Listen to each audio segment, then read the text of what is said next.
let's go across the pond, as it were, go across to London right now and welcome Alisha Nurse. She has an MBA in International Journalism, a former journalist with CCN TV6. She has worked with the BBC, World Service, and also CNN International. Alisha, thank you so much for taking the time to be with us this morning.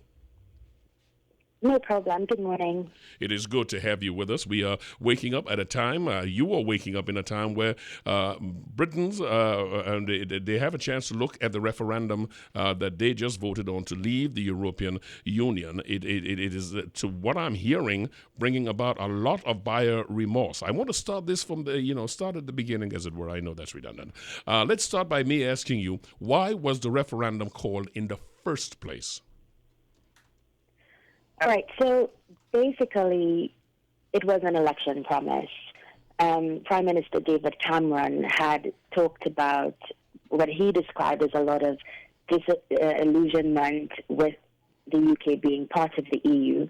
And he, back in 2013, had said that the British people should have a say on whether or not the UK stays in the EU under renegotiated terms, or whether or not the UK leaves. He has talked a lot about the citizenry wanting to take the country back, wanting to take its borders back, and that's where this whole thing started.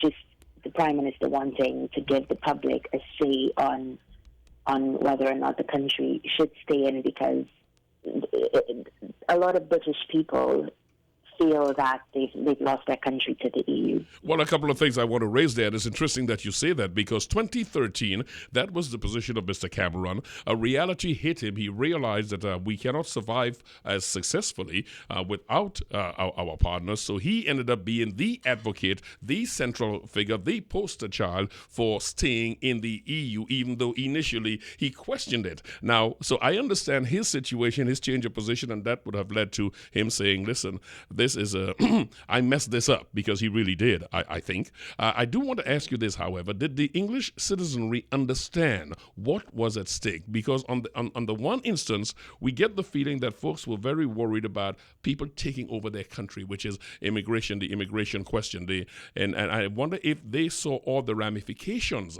of such a vote. So my question succinctly is, did the British people understand all aspects of this decision to leave the EU?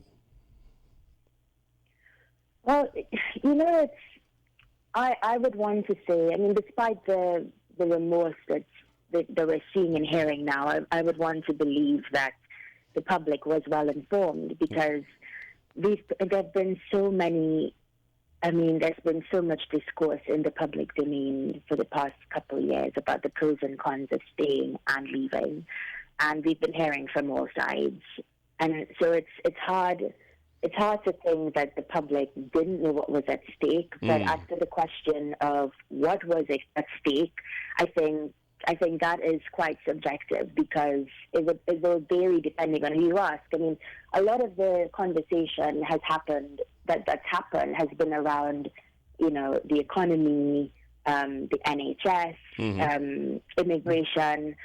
But after the election, after the referendum result, I think on the ground, if you spoke to people who voted leave, the conversation was slightly different. They were talking more about, coming back to taking their country back. I had an opportunity to speak to an older generation Briton and the younger generation Briton after the result.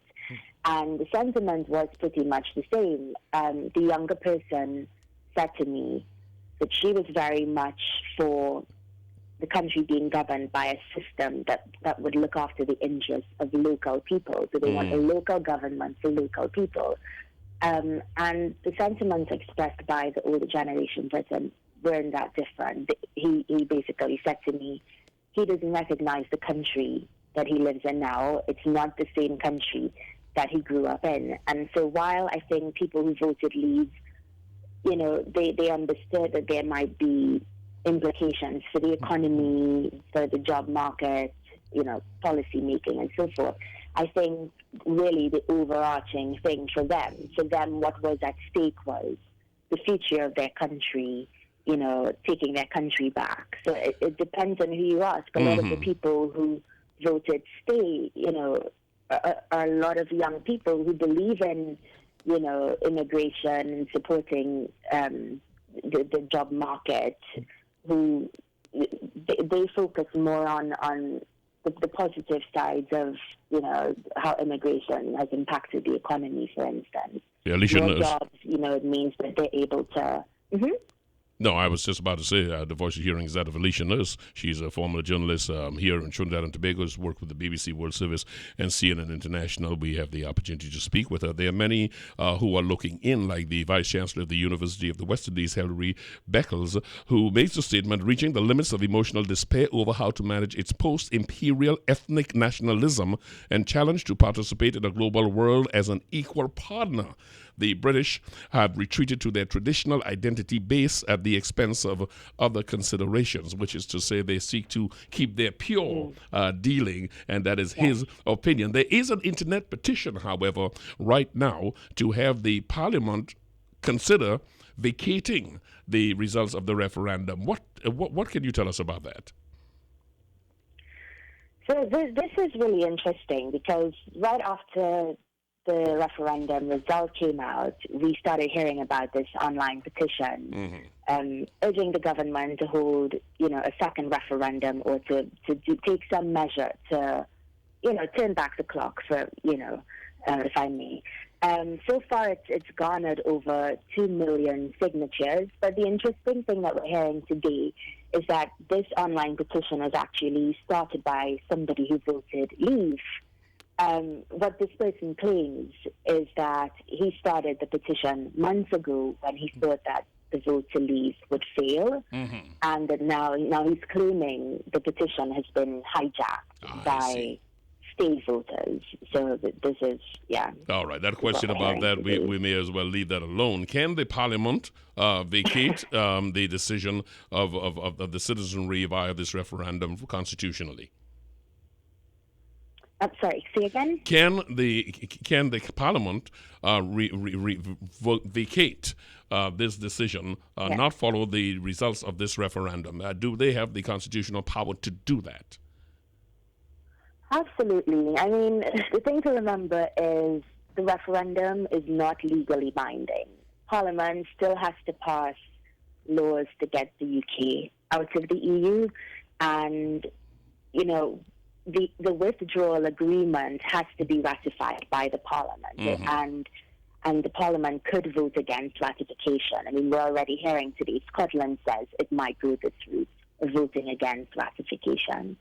And this could be likely. I mean, it's hard to say, but it could be likely given that most MPs voted for the UK to stay in the EU.